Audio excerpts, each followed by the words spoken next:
Donc ba Congolais ba souhaitaka ko sala mabe na place ya malamu. Misala ezate.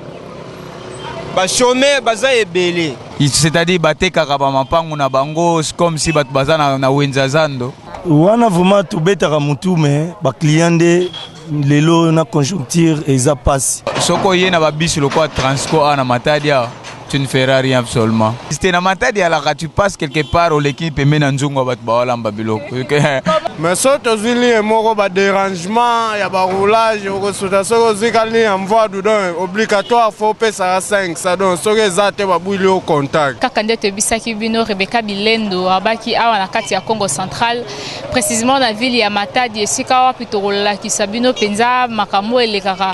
Na bakwa nyoso yo na masolo to kobeta na bango il faut plutôt bape bande kona biso basala rasala ba taxi na bango koto yo ba évoluer ka ndenge nini parce que to kutani na en fait to remarquer le morobo depuis tout ce temps to vandia to remarquer que awa baline ezalaka ndenge moko te ndenge ezalaka na kini o nazokende kitambo oke na rea bata kitambo nazokende o kalamu nazokende victoire oke na kozwa transport na sika bato victoire bazwaka te awa tokutani penda ba chauffeur bazalaka komema mema biso na BBC ke bele mais toyebi secret na bango te toromeka mpe kozwa bandeko bazaka koto ba chauffeur ba omeka mpe koyebisa biso kobetla biso solo d'abord to ko expliquer point o tozali parce que Matadi eza munene te na ndenge boyebi eza penza mukie na bakwa nyosa Matadi au moins to sali essentiel ya kokita na bakwa wana ya kotambola na bakwa wana ndesika wa tokozwa papa na biso moko atelemia wa tosola na ye. Bonjour papa.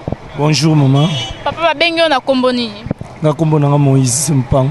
Moïse. Papa Moïse.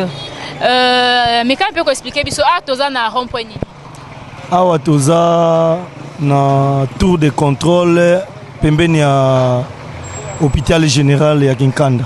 Hôpital général ya Kinkanda. Depuis toya to moni que ba chauffeur bozaka na ligne mon côté. Mutu nyonso akoya soka bio nazokende ensemble ya côté nazokende stade ya côté nazokende mikondo nazokende boye sadi ya kwelo nini sala ke bozala fixité na baline na bino nde bobula rapeta. Bon awa tozala vraiment na système ya ba itinéraire te que tozana ba itinéraire uniquement soit Kinkanda ville ou bien Mvoadu ville biso et dépendra toujours na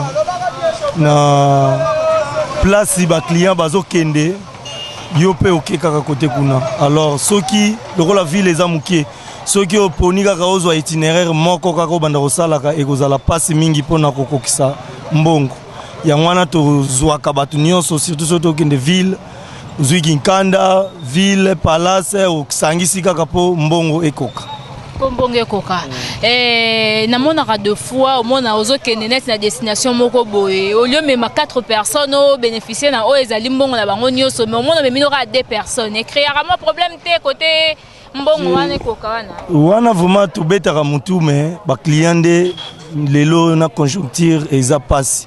Alors ceux qui ba monanité okeka kana batumi bale wana malgré oluki na nzela ozuite mais okomisi bango kaka parce que oza obligé ya kokomisa ba client oza na bango na kati ya mutuka. Oui, to moni pe banzela ya Matadi awa eza penza minene te. Eza mukie mais herbe komara na ta basika moko ya bambouteillage. Bo débrouillard ndenge ni. Donc koye baraka ko se débrouiller dans sens que ko éviter ba piéton, ko éviter pe ba collision entre ba voiture donc ko maîtriser vraiment nzela lokola toza ba matadien to ebi quand même banzela na biso ndenge ezali tozo s'adapter quand même na ndenge balabala na biso ezali. Moi curiosité mukie na ebi keza wala eza okota na kati ya ba vie privée na bino ba chauffeur ba versement na bino wa ya mukolezaka combien? Bon versement et dépendra nango na ba patron. Alors ceux qui osent ça l'interville les ana ba mususu ba pesa 28000 ba mususu 27000 ba mususu pe ba exagérer ka mukie au moins 30000 mais ba to ba sala kana ba kati ba onde ba pesa 20000. Papa bonjour. Bonjour. Tu es kozwa penda na ezali likambu ya ba taxi awa na ville ya Matadi. Est-ce que vous avez besoin un jour ba Transco net na kine ezalaka awa pe ba Transco ya? Bon, en fait, dans la ville à Matadi, une chose est vraie, faut yeba ville Matadi ekoki kozala vaste, mais eloko ezosala défaut na Matadi ba ligne oyo voiture, c'est-à-dire des princes place voiture ekoko leka ezamike. Donc soko ye na ba bis loko Transco na Matadi, tu ne feras rien absolument, parce que ligne ekoko pesa quand même na biloko loko Transco na ekoko ozala ligne ya Mvoa Douville. Mais avec Mvoa Douville, tozo mona ba poids lourd ezo bimana port ezo kendeka na nzela Mvoa. Tant que yo okozana bis no ezo sa taxi ya Interville à Matadi, chasse les biens que tant okanga na embouteillage, okosa la 2 heures du temps en embouteillage, qu'est-ce que tu auras gagné comme l'argent? Au moins des difficultés à Matadi. C'est-à-dire bref, Matadi défaut de route. Banzela ezamouké. Ensuite, population est commis encombrée. Il y a la chute à Matadi qui est dans la sanction. Ok, est-ce que vous avez besoin un jour gouvernement à Matadi à Mekapé ko fongola banzela Matadi? Évidemment, ils ont vraiment souhaité à bâtonner au sommet. Échec il y a ville à Matadi. Ils ont échec il y a bateau cadastre. Par exemple, si vous avez na Kinkanda. Il n'y a pas longtemps cité c'était des cimetières, mais si on cité tu ne verras même pas de route. C'est-à-dire que comme si na wenzazando awa muntu sans arrêter jamais na développement. C'est-à-dire pour na bango bawela ka mabele na Matadi une affaire ya même 1 mètre ya mabele, tu causeras des problèmes. Soko zuika 1 mètre ya muntu boko liana.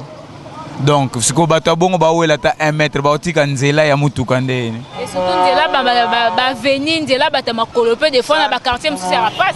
Exactement, ça n'a jamais existé. Na Matadi alors tu passes quelque part au l'équipe et mena nzungu ba bawala mbabiloko. Comment ça est ça ndenge ni meka? En fait, c'est parce que nzela o foyo lekela. Mutu atonga enda ko liboso nango. Il faudrait que au dévier ka place au moni moi finzela cascade pour détourner lupango na place ngo lekela. Alors, au moins que place yozo lingo lekela na porte ya mutu alamb. C'est-à-dire faut senga excuse pour les kanzo nzunga biloko pas des faut pe oko coincer pe nzunga batu et so pas. Vraiment. En tout cas, merci beaucoup et okoyebisa siko ba kondia ba cadastre wana okoyebisa bango nini parce que tango ville ya mukie il faut baye ba pe nini ba koko sala na kati ya ville ngo. Bref, pona ngai nayebi ke défaut ya ba congolais les bons conseils basala ngote. Donc ba congolais ba souhaitaka ko sala mabe na place ya malamu. Mais pour nga souhait na ngezala tozala quand même soi-disant to reflétaka ba intellectuel. Parce que tout le monde dit que toza ba intellectuel, mais na mona ka intelligence te. Parce que intelligence pour nga est synonyme ya ko arriver ya ko aboutir et loko ezaki défaut ko comme sango quelque chose de bien. C'est-à-dire pour nga ba konzi ya cadastre ba meka ko sonjaka avant ya ko teka cité moko bo soit étendue moko bo eza non habité, il faudrait d'abord bazwa 4 piliers ou soit tracteur ba tracer nanu ba veni, ensuite ba teki ba parcelle soit ba mapango. Donc pour nga conseil na opesa bango yango na ville lokola Matadi et ngeza la ville meilleure. Mais défaut ya ba cadastre pour nga na condamna na ba cadastre défaut e uta côté wana. Mais tokolo ba pe faute ko za bango mais ko za pe ya bango te po mabangele ki ba tracer banzela ndenge nini. En tout cas maman nga pona nga na lobaka tozala susté na époque ya kala ya bakoko na biso. C'est-à-dire tu peux voir quelque chose ebimi awa. Ebimi plutôt na France lelo, lobi na Congo ebimi. C'est-à-dire Marseille, so que bien en France, c'est une ville montagneuse. C'est un mabanga lokola nini, mais so que na Marseille tout est là, tout est bon. C'est-à-dire rien n'empêche so que na ba office de route, OK écoute ba tracteur les autres emballés pour rien. Des tracteurs neufs vendus non, et ça est l'autre. Mais pour na ko def sango muntu aye ko louer na ya ke sala misala na ye ba def ça. Mais pour ba contribuer na ngo na mboka soit disant ya ka pona mboka, ba ça est là. OK, merci beaucoup. Donc voilà tozali awa na o ezali Kinkanda rond-point moro ya munene oyo non loin ya hôpital général na peut-être ko pe ndeko na biso moteur awa ye peut-être tout na moi mutuna. Bonjour papa. Bonjour. To monyo alikola moto bula ka lini na lini ngala bula Kinkanda Mvoado. Kinkanda Mvoado. na ndenge penda ba montagne ezaka na matadi awe bang sarabino te ai bank sabito to mesana na biso bo mesana est-ce que déjà bando okumba moto déjà est arrivé là au sala déjà accident na bato na banzela matadi bon na sala nanu te banana bana ko sala nana sala ke accident vous savez combien d'années ou combien de mois déjà bon OK ba 1 mois ba 1 mois de yo bando okumba moto we ba 1 mois kaka bando 1 mois kaka la bano bana kuma moto la 2016 OK et versement na bino ezaka ndenge nini est-ce que batupe po atomoni ba taxi ezaka belé est-ce que batupe ba yaka na bango pe ba sepela na ba pe ko mata moto na place bazo taxi bon ezala bato belé ba mata moto pe ezala bato belé pe mata taxi ba fetira bito ezala ka 10 000 par jour est-ce que vous réussissez à faire comme ça 10 000 par jour ça chaque jour to comme ça chaque ouais. OK merci beaucoup donc voilà na tozo continuer toujours to remettre un peu cause pe bandeko na biso ba motard na ngambu awa bango pe ba kopesa biso ezali ba point de vue na bango na musala na bango basala en tout cas et que ça la penza bien na éviter avec la permission de EPSHI to koki ko avancer awa voilà.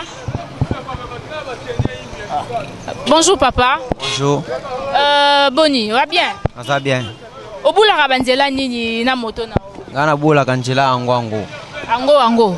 Menzela wana ezaka risque parce que ba transgazel et bimara wana mingi ba Volvo mituka minene o se débrouillera nini na moto na. Mbo to débrouiller kana funa na difficulté makasi. Ba difficulté na bokota ndenge nini donc pona yo ka okota ta na sa mutuka minene obimi. Oh moye te ndenge wana kaka.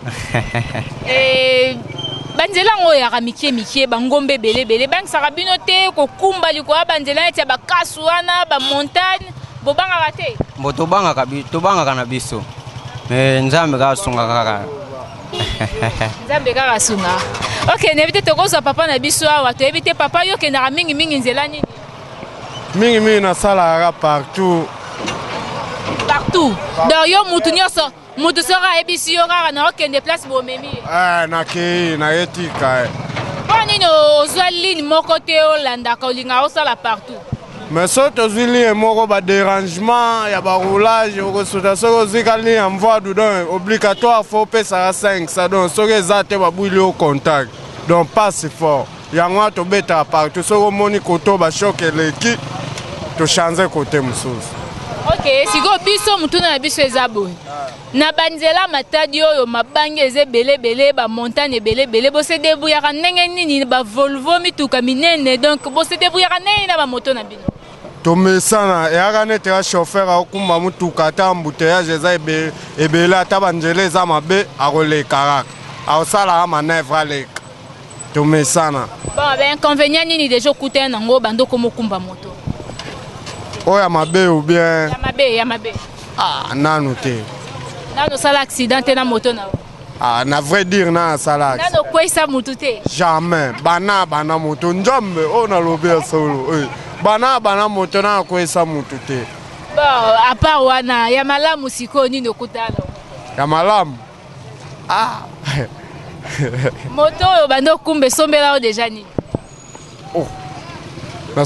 esombela na lopango na niveau boma pona na mwana boma bani.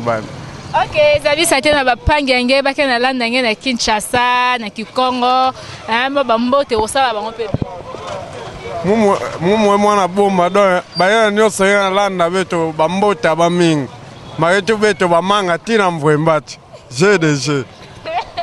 OK merci beaucoup voilà donc on a pu tous appel de on a biso awa yebe to me retourna mituna papa bonjour boni malamu musala na osala kawa mais quand peu ko ebisa biso ba maramu nini ya mabe okuta na ngona musala moto déjà bon musala moto eza bien mais bon talaka ndenge ezalaka bambiska des encadrés na moto bon presque bon la majorité na kuta nanga penda ambiskade ya mabete na moto po nakumbaka bien premièrement naza responsable ndenge nakumbela moto le mutu nyonso fo asepela bon sine o bozomona ba sine o ezateke ba sine ya moto eza nini po biso tali on to bio seka kwa na moto li kwa mabanga ya ngazo kaboye Ate na kwende na terrasse pembeni na ndaku na butu na uta musala na okende ndaku siko terrasse moko eza wana tango na sotaki na glisse mbala moko na kwei place ya mabanga yango nde nazokaki ba place oyo bozomona. Donc yo lingo yebisa biso banda kokumba moto na yo awa na ville ya Matadi osala ta accident ta moko te. Nana sali accident te po ata yo moko so na kumbi yo na moto na nga okosepela pe bamusu balala bapongi bani na moto na nga tango nazokumba yo fo senti na kitoko ata tina kini toke na biso do problème ezate. Secret na weza nini ya okumba bien secret na weza. Bon secret na nga premièrement code de la route. Tango zo tambola yeba code de la route droiture na yo.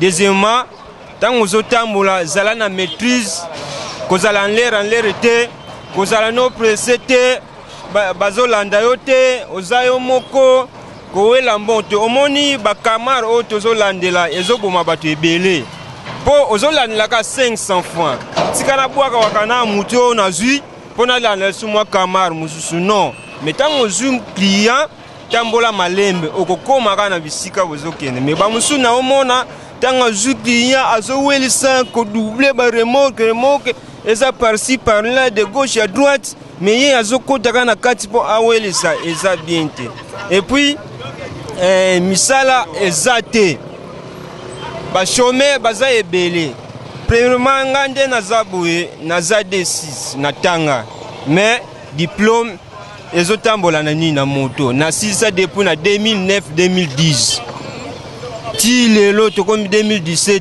tozozwa misala te yango tomoni te tikaka tokota sikoyo na monde ya moto autrement eza te. Ok, merci beaucoup. Merci Nebi Keto, Suesu Ndero na biso awa. Yepe kaka na musala moto awa na ville ya Matadi mingi awa na kati ya rond-point babengi rond-point Kinkanda no loin rond-point Openza eza référence hôpital général ya Matadi. Bonjour Ndeko. Oui, bonjour. Yo kendaka lini ni meka un peu ko bisa biso. Bon, on a chauffeur international. Na sala Matadi nyos. Matadi nyoso. Pourquoi bozaka na ba ligne moroté parce que tu es na net na niveau Kinshasa laka so okuti ba moteur na pont Matete ba biso ke ngana ke na ranjili ngana ke na peut-être Matete na longwe pont na ke netina o ezali Matete wenze mais bino bozaka ba ligne nyoso pourquoi bon omoni ba ligne nyoso ba ligne mo pe ezali ana Matadi eza ba chauffeur bazana mvoadu bakenda kaka Belvedere azonga mvoadu eza ba chauffeur baza awa ba mataka terrain azongi rond-point A eza ba chauffeur baza wana liboso wana non loin d'ici eza na parking eza wana bakendaka ngo bazongi mais partout même na Kinshasa eza ba chauffeur o batambolaka international aza chauffeur asalaka interville le temps na interville nazo aider population nakondi mateke naza awa na Kinkanda mutu mo ebisinga zo kende mvadu dengana telema nanga awa de mbongo wana eleka na ona olinga te de fona tambola na kemvoadu na kokoma mvoadu na zumutu apozo donc na sala naza international na kata vie ezalaka 500 ata ba trajet ngoze mula ezalaka 500 vraiment biso na Matadi awa ezaka 500 francs mutarozo awa na Kinkanda ti stade mutarozo nga Kinkanda ti stade apeka 500 francs mutarozo nga pe na stade amati Belvedere apesi nga 500 francs.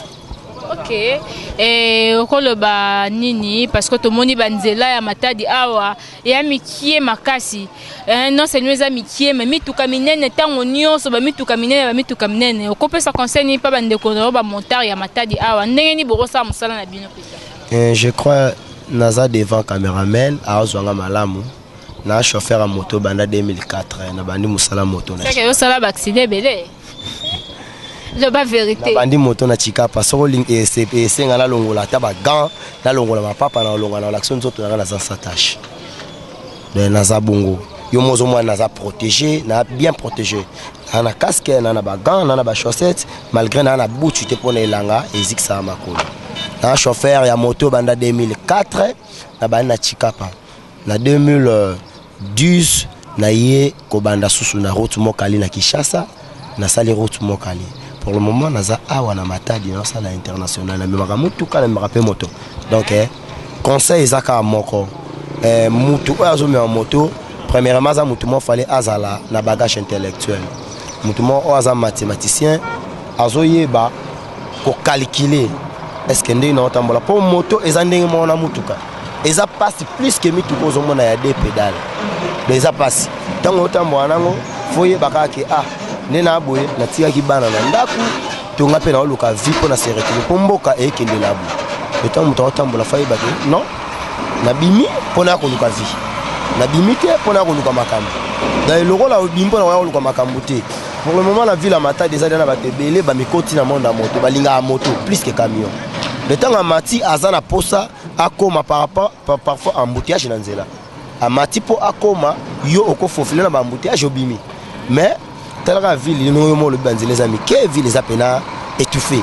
Si ko yo, tant muta Mati ni quoi moto na ezate ke yo koma ninja, koma Spiderman, no bala okota ba bilo mo boeza la raté. Le conseil n'a pas ça va chauffeur à moto sur sa ville à Matadi. Tu as un exemple, il y a un code de la route. Il y a un place autant dans un côté est-ce qu'il y a un problème.